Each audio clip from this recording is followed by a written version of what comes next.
Hola, ¿qué tal? Vamos a resolver el siguiente problema.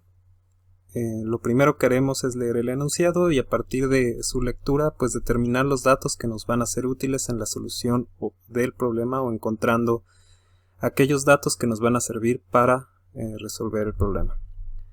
Una carga puntual de 12 microcoulombs se coloca a 12 metros de distancia de una segunda carga puntual de 5 microcoulombs. ¿Cuál es el valor de la fuerza eléctrica ejercida por la carga de 12 microcoulombs sobre la carga de 5 microcoulombs? Para comenzar, pues vamos a escribir los datos que el problema nos está diciendo. El primer dato que nos dice es que hay una carga puntual cuyo valor es de 12 microcoulombs. A esta carga le vamos a asignar Q1 igual a 12 microcoulombs. Lo siguiente que nos dice es que se coloca a 12 metros de distancia de una segunda carga puntual de 5 microcoulombs. Eso quiere decir que existe una segunda carga cuyo valor son 5 microcoulombs y que además la distancia que hay entre las dos cargas es igual a 12 metros. Estos son los datos que el problema nos está diciendo.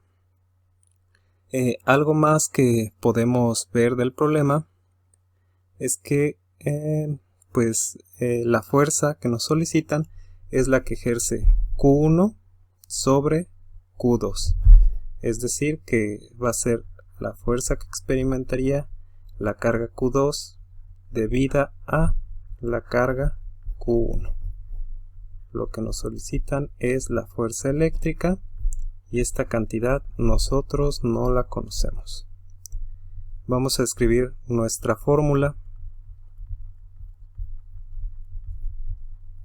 De acuerdo con la ley de Coulomb, la fuerza eléctrica es igual a una constante K que multiplica a la primera carga multiplicada por la segunda carga, todo esto dividido entre la distancia que la separa al cuadrado y multiplicado por un vector que nos indica la dirección en la cual se van a encontrar la dirección en la cual se va a encontrar la fuerza o hacia dónde está aplicada la fuerza.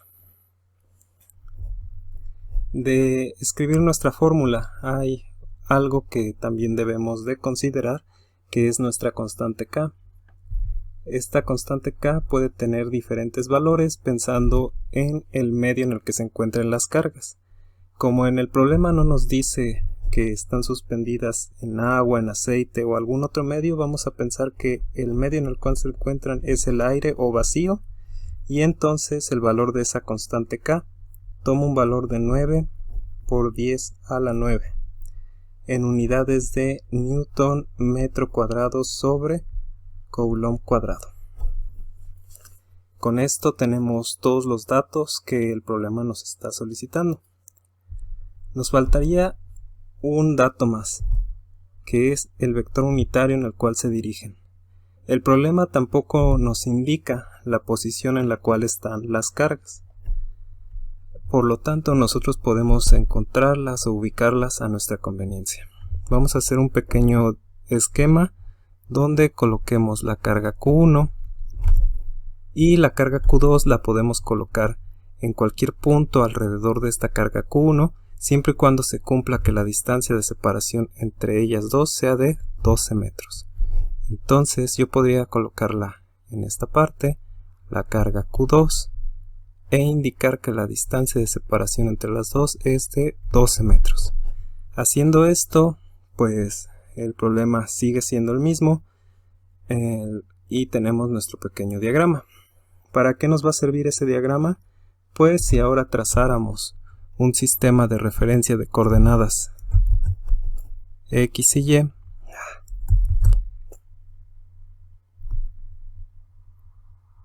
tendríamos que la fuerza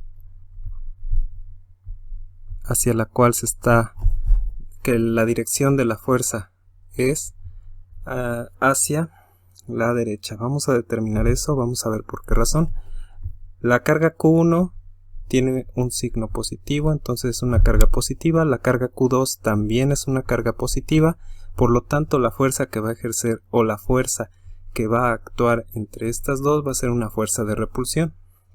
En nuestro dibujo que tenemos colocado, podemos ver que la carga Q2 se encuentra a la derecha de la carga Q1. Al ser una fuerza de repulsión, el movimiento que va a sufrir o que va a experimentar la carga Q2 también tendría que ir hacia la derecha. Y por lo tanto, este vector R correspondería a un vector en dirección de las X positivas y sería un vector unitario. Ya tenemos todo para sustituir en nuestra fórmula.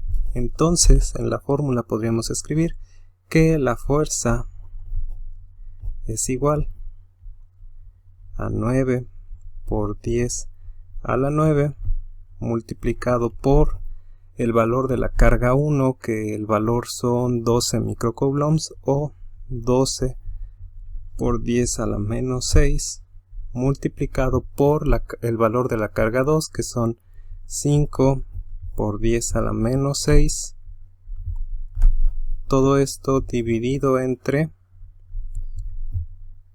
la distancia al cuadrado, que serían 12 al cuadrado, y todo multiplicado por un vector de dirección que ya quedamos que es en dirección de las X positivas. Al realizar las multiplicaciones en el numerador, el resultado al que llegamos nos dice que tendríamos un valor de 0.54 entre 144 en dirección de las X positivas, y esto es igual a 3.75 por 10 a la menos 3 en dirección de las X, y las unidades son Newton.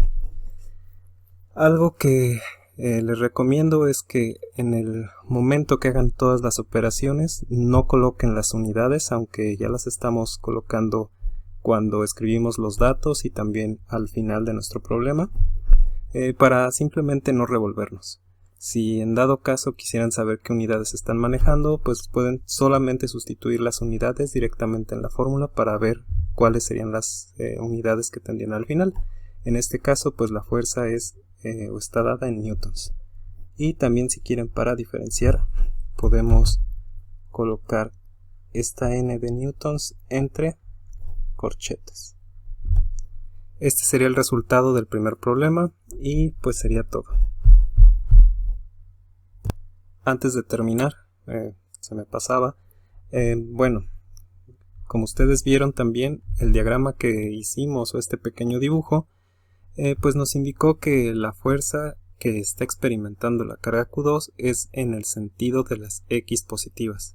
Sin embargo, este dibujo nosotros lo pudimos haber colocado en otra forma, pudiendo colocar la carga Q1 y la carga Q2 en la parte superior, y el problema seguiría siendo lo mismo siempre y cuando mantuviéramos que la distancia de separación son los 12 metros.